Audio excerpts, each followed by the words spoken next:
My wife said never attracted to me, secretly obsessed over her ex for years, so I vanished. And what happened next turned her world upside down. I, a 32-year-old male, really thought I had a good marriage with Amanda, a 29-year-old female. It wasn't like fairy tale perfect or anything, but it was solid as fuck. We'd been together almost 4 years, married for 2, and I honestly believed we were doing pretty good. I worked my ass off at my construction management job, making sure we had a nice place in a decent neighborhood. I took her out regularly, bought her little gifts, you know, the whole package. I straight up loved this woman, like wake up feeling lucky just to see her face kind of love. She seemed sweet too, always making my lunch for work, sending cute texts during the day, and planning these small surprises that showed she cared. That's what I thought anyway. This one time, when I got the flu real bad, she stayed home from her job to take care of me, made soup, and kept checking if I needed anything. All that stuff makes you feel like you've got someone who gives a damn about you, right? But around a couple of months ago, things started feeling weird. Not any big thing at first, just little changes in how she acted around me. She started coming home from her accounting job looking totally drained. Not normal tired, like emotionally empty. I'd ask about her day, and she'd just mumble, fine, and zone out watching TV. Before, she was always telling me these wild stories about her crazy coworkers or clients, but now, nothing. What really got me worried was how she'd just blank out sometimes. We'd be eating dinner, and I'd notice she wasn't even touching her food, just staring at nothing, like her mind was somewhere else completely. When I'd ask what she was thinking about, she'd snap out of it and say, nothing, or just work stuff. Then she'd force this fake smile that never reached her eyes. Babe, is everything okay between us? I asked her one night after she'd barely said 10 words to me all evening. She looked at me with this weird expression, almost guilty. Everything's fine, Ryan. I'm just going through some stuff at work. You know you can talk to me about anything, right? We're a team. I know, she said, giving me that fake smile again. I just need some space to figure things out. It's nothing for you to worry about. But I did worry. I started paying more attention, trying to figure out what was going on. Was she depressed? Working too much? Was it something I did? I started bringing her little gifts, planning date nights, trying to reconnect. Sometimes she'd seem happy about it, but it always felt forced, like she was putting on an act. Then came the day I heard something that made my stomach drop. I'd come home early from work because we finished a project ahead of schedule. As I was walking up to the door, I heard Amanda's voice through the open window. She was on the phone with her sister, Katie. I just don't know how to tell him, she was saying, her voice all serious. It's not like he did anything wrong. He's a good guy. That's what makes this so hard. Katie was put on speaker, so I heard everything. Just rip the Band-Aid off, Katie replied. Divorce is never easy, but dragging it out only makes it worse. My heart practically stopped. Divorce? What the fuck? I stood there, frozen, not sure if I should go in or wait to hear more. But then Amanda started moving around, and I panicked. I backed away, got in my truck, and drove around for an hour, trying to process what I just heard. When I finally went home, I convinced myself I'd misunderstood. Maybe Katie was getting divorced. Yeah, that had to be it. Amanda's sister was always having relationship drama. It couldn't be about us. We were solid, maybe not perfect lately, but nothing divorce-worthy. I walked in, acting normal, and Amanda was sitting on the couch, scrolling through her phone. She looked up and seemed startled to see me. Hey, you're home early, she said, quickly putting her phone face down. Yeah, we finished that project ahead of schedule, I said, watching her carefully. Everything good with Katie? Her eyes widened just slightly. Katie? Oh yeah, just the usual stuff with her. I nodded, pretending to buy it, but inside I was more confused than ever. Why was she lying, and what was she hiding on her phone? The next couple of weeks were weird as hell. I kept playing that conversation in my head over and over. Amanda seemed more distant than ever. She was staying later at work, going out more with coworkers she never really talked about. I started wondering if maybe she was cheating. I know it's probably pathetic, but I started checking her socials more, looking for any clues about what was going on. But her Instagram was the same old boring food pics and office selfies. Her texts didn't show anything weird when I glanced at them. I tried stepping up my game even more, cooked her favorite meals, suggested a weekend getaway, even bought her this necklace she'd been eyeing for months. She seemed touched. But there was still something off in her eyes, like she was looking at me and feeling guilty about something. That night I lay awake next to her, wondering if our whole marriage was just some kind of story I'd made up in my head. I kept thinking, what if everything I thought was real wasn't? Then came that Friday night where everything shattered. Amanda said she was going out with work friends for some office thing, been happening more lately. She'd come home tipsy and go straight to bed. But this night was different. I was half asleep on the couch, watching some stupid movie. When she stumbled in around midnight, she wasn't just tipsy, she was totally wasted. Her makeup was all smeared, and she could barely walk straight. "Hey," I said, sitting up. "You good?" "I'm fine," she slurred, dropping her purse on the floor. She kicked off her heels and flopped down next to me on the couch. She smelled like she'd bathed in perfume, probably trying to cover up the smell of all the shots she'd done. "Have fun?" I asked, trying to sound normal, even though seeing her this messed up was making me nervous. "So much fun," she giggled, leaning her head on my shoulder. "The girls are so awesome, so much better than hanging around the office with all the boring people." Then she got this weird look on her face and started playing with my hair. "You know what one of the girls asked me tonight?" "What's that?" I asked, getting even more uncomfortable. She asked if I was happy, like really happy, with my life and stuff. Amanda's voice got all serious suddenly. "Am I happy, Ryan? I don't even know anymore." This was definitely not normal drunk Amanda talk. "I thought you were," I said carefully. She sighed dramatically. "You're such a good guy, you know that? Like, so good that it hurts." The way she said it didn't sound like a compliment. "Thanks," I said, not sure where this was going. "No, really," she continued, waving her hand around. "You're good, you're stable, you're reliable. Everything my parents ever wanted for me." I felt my chest get tight. "And what's wrong with that?" She laughed this weird laugh. Nothing's wrong with it. That's why I married you, because on paper you're perfect." The way she said on paper made it sound like an insult. She turned to look at me with unfocused eyes. "Can I tell you something I've never told anyone?" I nodded, even though every instinct was telling me to shut this conversation down. "I was never really attracted to you," she said, the words just spilling out of her like she was talking about the weather. "Not even from the beginning. I liked you, I respected you, but that spark thing that makes you want to tear someone's clothes off? Never had it with you. It felt like someone had punched me in the stomach." "What the... Amanda?" "My family was always on my case," she continued, like I hadn't said anything. "When are you going to settle down? When are you going to find a nice guy? Stop wasting time with losers." She waved her hand around. "Then I met you, and you were everything they wanted for me, and I thought, maybe this is what being an adult is. Maybe passion doesn't matter as much as stability." I couldn't believe what I was hearing. "So what? I was just convenient, a checkbox on your life plan?" No, she said, reaching for my hand, which I pulled away. "I do love you, Ryan, just not the way a wife should love her husband, not the way I loved." She stopped herself. "The way you loved who?" I demanded, everything suddenly clicking into place. "There's someone else, isn't there? There's always been someone else." She closed her eyes, and I could see tears starting. "It doesn't matter. He's gone. Has been for years." At that point, I didn't argue. I just froze and listened to her yapping nonsense. "You know," she continued after a minute, her words still slurring together, "sometimes I wonder what my life would have been like if I'd followed my heart instead of my head. But my parents would have disowned me. They hated him so much." She let out this bitter laugh. "They love you, though. Everyone loves Ryan, so dependable, so steady." Each word felt like a knife. All this time, I thought we had something real. Meanwhile, she was just settling for me because I looked good to her family. I wanted to feel it, you know, she continued, staring at the ceiling. "I tried so hard to feel the way I was supposed to, and you're so nice to me, always doing things for me, making me feel guilty for not loving you the right way." "I didn't realize loving your husband was such a burden," I said, my voice shaking.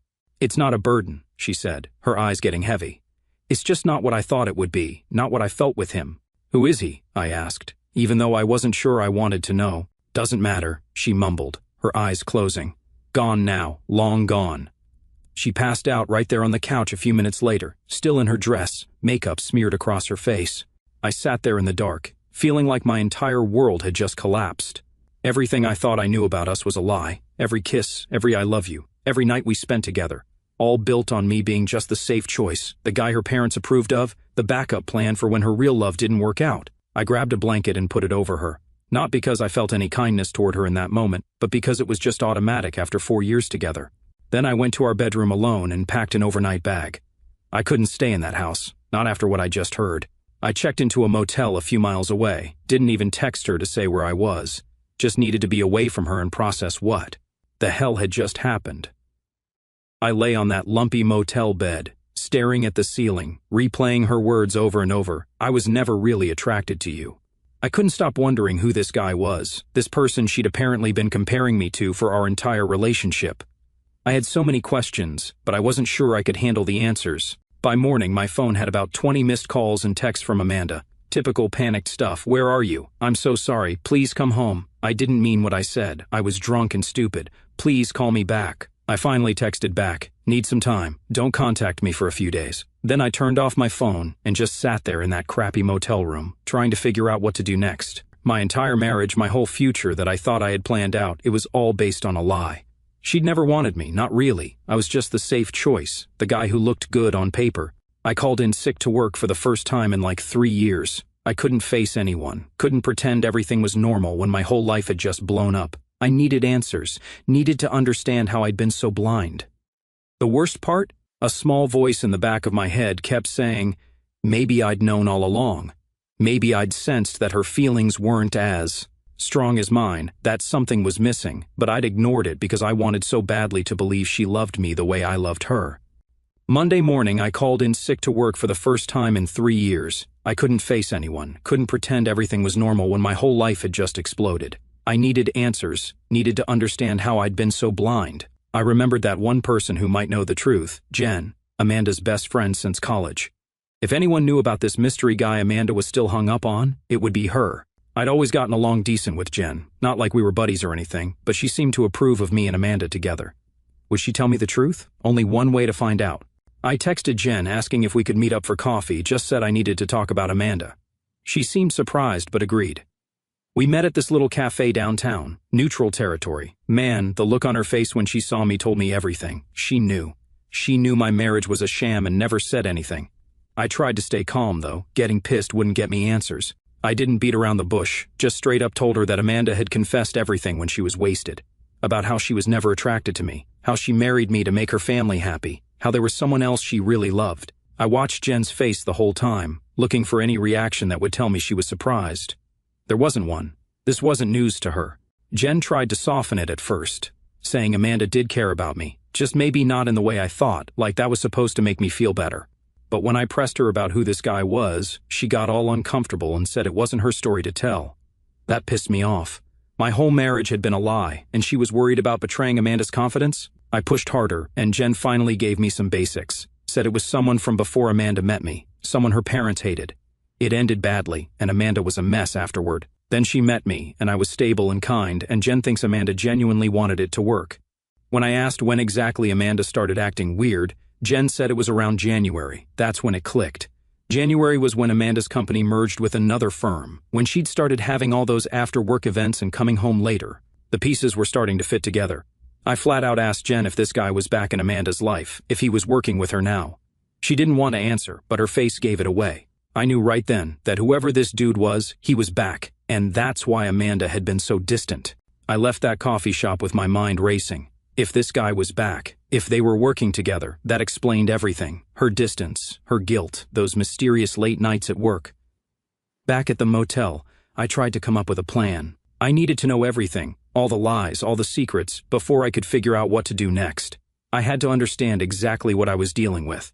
I decided to go back to our house when I knew Amanda would be at work. I didn't want to face her yet, didn't trust myself to keep it together if I had to look at her. The house felt different now, like I was walking into a stranger's place. I headed straight for our home office. Amanda always left her laptop unlocked, another sign of how much she trusted me, or maybe how little she thought I'd ever question her. I wasn't proud of what I was about to do, but I needed answers. I started with her emails, scanning through work communications, looking for anything suspicious. Nothing jumped out at first. Then I checked her Google Drive and found a folder labeled personal that I'd never seen before. Inside were dozens of documents that looked like journal entries. The first one was dated from 6 years ago. Before we'd even met, I saw him today. Derek. He was with some blonde, laughing like he didn't have a care in the world. It's been 2 years since he left, and it still feels like yesterday. Mom says I need to move on, find someone appropriate this time, as if my heart is just something I can control, as if I can just decide who to love. Derek. I finally had a name. I kept reading, scrolling through entry after entry, watching the timeline of our relationship unfold from her perspective. The entries from when we first met were almost clinical. Ryan seems nice, stable job, good family, polite. Mom already loves him. He's nothing like Derek, which I guess is the point. My heart started aching, and there was one from right before our engagement. Ryan proposed tonight. I said yes. Everyone's thrilled, saying how lucky I am because he's a good guy, crazy about me. But right now, it feels like someone tore my heart out. Still, that should be enough, right? People settle down for way less every day. Maybe eventually my feelings will catch up, and this ache in my chest will fade. It has to. It made me sick to read it. All this time I thought we had something real. Meanwhile, she was convincing herself to settle for me. I also saw the entries from January of this year. Derek's back. His company merged with ours, and suddenly he's there, in the same building, taking up all the oxygen. He looks the same but different, more mature. He asked about my life, and I showed him pictures of Ryan, our house, talking about how happy I am, the biggest lie I've ever told. We had drinks after work, just as colleagues, I told myself, but the way he looks at me, it's still there, that electricity, that feeling that nothing else matters when he's around. What am I going to do? I can't sleep, can't eat. All I think about is Derek. Ryan's been so attentive lately, bringing me flowers, planning date nights. It makes me feel like the worst person in the world. He deserves someone who feels about him the way I feel about Derek. Always have. There were more recent entries too, showing her guilt, her confusion, her attempts to recommit to our marriage, but it was too late. The damage was done. I closed the laptop, feeling completely numb. There it was, in black and white. I'd never been anything but a substitute, a placeholder for the guy she really wanted. I took pictures of some of the entries with my phone, then put everything back where I found it. I wasn't confronting her yet. I needed time to think, to plan my exit, because one thing was crystal clear. There was no coming back from this. I went back to the motel and just sat there, staring at the photos I'd taken of her journal. 4 years of my life, wasted on someone who was just using me as a stand-in, a backup plan, while she pined for someone else. Every memory I had with her was tainted now, every happy moment, every vacation, every holiday. None of it was real, not for her. I just felt empty, like someone had scooped out everything inside me and left a hollow shell. I didn't know what to do next, but I knew I couldn't stay married to Amanda, not after learning the truth. That night, I finally called my brother Jake and told him everything. He was the only person I could trust with this. He wanted me to come stay with him, but I wasn't ready to face anyone yet. I needed to get my head straight first. Her? You deserve better than that, lying. He was right. I did deserve better. The next morning, I called a lawyer. It was time to end this sham of a marriage. I just wish I'd known the truth years ago, before I wasted so much of my life loving someone who never really loved me back. I spent the next week planning my exit strategy, met with the lawyer twice, started separating our finances, looked at apartments. I didn't tell anyone what was happening, not even my close friends. I couldn't stand the thought of saying it out loud. Amanda kept texting and calling nonstop. She even showed up at my work once, but I managed to avoid her. I only sent brief messages that I was okay but needed space. She was freaking out, I could tell. Probably worried I'd found out about Derek. The lawyer said I had a solid case for an at-fault divorce based on emotional infidelity, but honestly, I just wanted out as clean and fast as possible. I didn't even care about getting everything I was entitled to. I just wanted to be done with this fake marriage. After about 10 days of staying away, I decided it was time to face Amanda and tell her I knew everything. I arranged to meet her at our house on a Saturday afternoon. I'd already moved some essentials to a new apartment I'd found, so I wasn't going to be trapped there. Driving up to the house felt weird as hell. This place I thought we were building together, it was all based on a lie. I sat in my truck for a minute, trying to prepare myself for whatever she might say or do. I wasn't going to let her manipulate me again. When I finally went inside, Amanda looked terrible.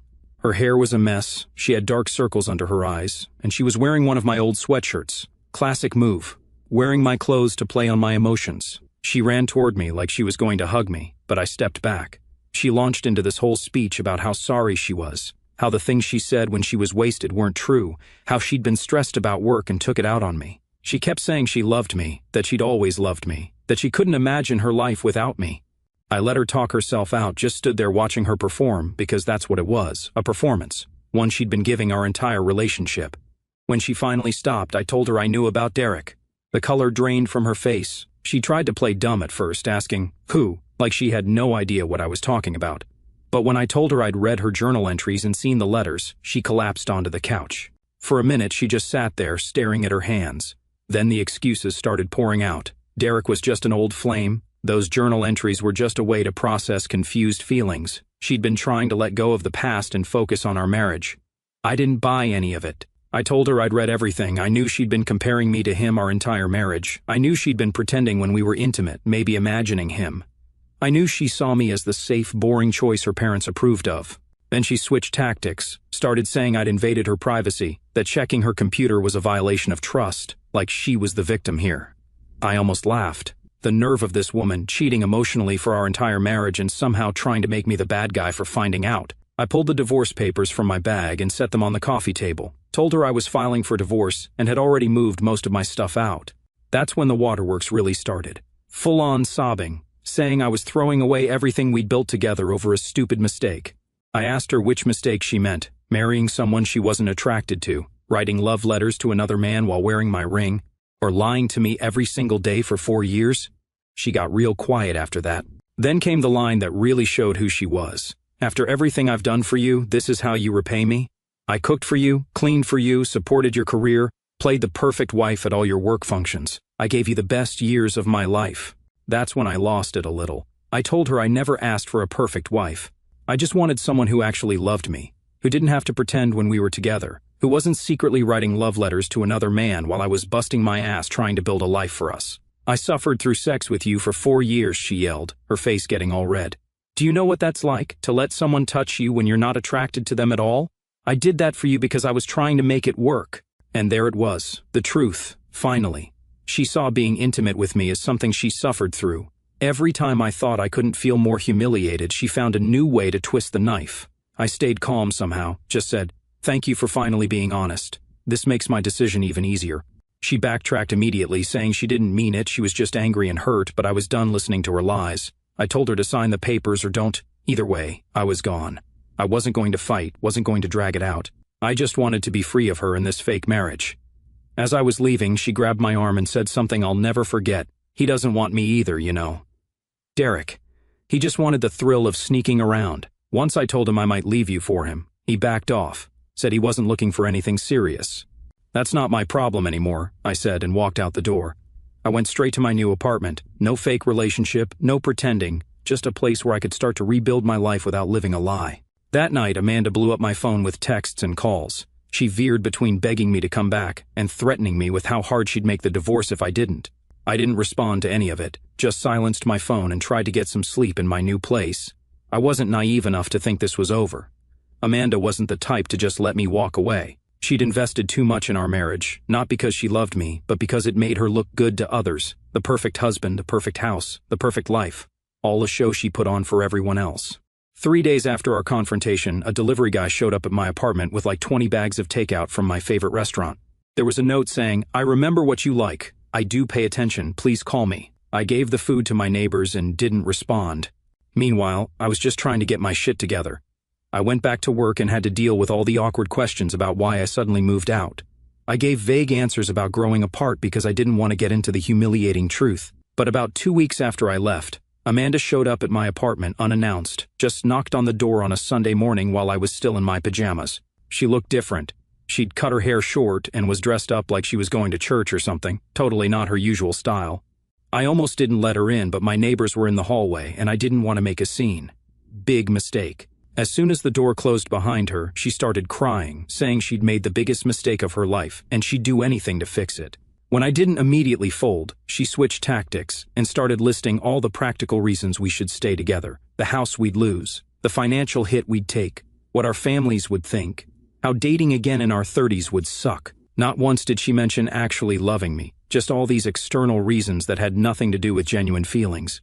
I pointed this out and she got frustrated, said, "Of course I love you," that it went without saying. I told her that was exactly the problem, it always went without saying because she couldn't say it honestly, she'd never been able to. But I couldn't believe that she had the audacity of admitting that she'd gone to Derek and told him she'd made a mistake, that she wanted to try again with him now that I was out of the picture. And guess what? He rejected her, said he wasn't looking for anything serious and thought they were just having fun. Classic karma. She tried to spin this as some kind of revelation, that she'd finally gotten Derek out of her system and now could fully commit to me. Like I was supposed to be grateful to be her plan B again after plan A rejected her again. The audacity of this woman never ceased to amaze me. I told her to leave, that we had nothing left to discuss except through our lawyers. She refused at first, saying she wouldn't go until I agreed to at least think about reconciliation. I had to threaten to call the police before she finally left, slamming the door so hard I thought it might break. I couldn't take a rest from her. One night I got a call from Amanda's sister, Katie. We'd always gotten along pretty well, so I picked up. "I know what she did," Katie said right away. "I've known about Derek since college. I tried to tell her marrying you when she was still hung up on him was a mistake, but she wouldn't listen." Even her sister knew our marriage was built on lies. Katie apologized for not warning me somehow, said she thought Amanda would eventually get over Derek and grow to love me the way I deserved. She did love you, Katie insisted, just not in the way you needed, not in the way a marriage needs. Small comfort that, but at least Katie was being honest, which was more than I could say for Amanda. The lawyer suggested mediation instead of a drawn-out court battle, said if we could agree on the division of assets, we could be divorced in a matter of months rather than a year or more.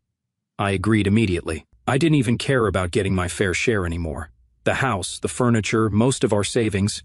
She could have it all if it meant getting free faster. When my lawyer contacted Amanda with the proposal, she initially refused, said she wouldn't participate in anything designed to end our marriage, that she wanted counseling, not mediation. But when my lawyer made it clear this was happening with or without her cooperation, and that a court battle would only make everything more public and messy, she finally agreed.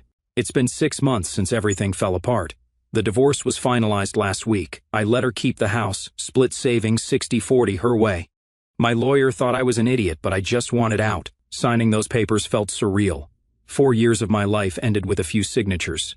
Amanda cried. I felt nothing, just empty. Guess that's progress. We talked after. She apologized again, said therapy was helping her see how she'd always made decisions based on other people's expectations. And guess what? Derek got fired for sexual harassment. Turns out I wasn't the only guy whose wife he was messing with. She asked if we could be friends someday. I told her no. You can't build a friendship on lies any more than you can build a marriage on them. As for me, things are looking up. I wasn't interested in dating for months. Then I met Megan, an architect who works with my company. We got into an argument about some design specs on a job site and somehow ended up getting coffee. She's different from Amanda in every way. Direct, honest, says what she means. When she likes something, you know it. When she doesn't, she tells you straight up. We've only been on a few dates, taking it super slow, but for the first time in forever, I'm excited about something real, something based on actual attraction, not convenience. I told Megan everything, thought it might scare her off, but she just squeezed my hand and said, her loss. Big time. No drama, no pity. Found out Amanda's selling the house and moving to Chicago. The whole Derek situation exploded at her company. Can't say I'm sorry she'll be in another city. Sometimes I still get angry thinking about the years I wasted, but mostly, I'm grateful I found out before we had kids or wasted more time. In some weird way, I'm almost thankful. Finding out the truth showed me what I don't want, which made it clearer what I do want, someone who chooses me first, not as a backup. I don't know what'll happen with Megan. Maybe it works, maybe not, but I'll never settle for being someone's second choice again. Life's too short for that.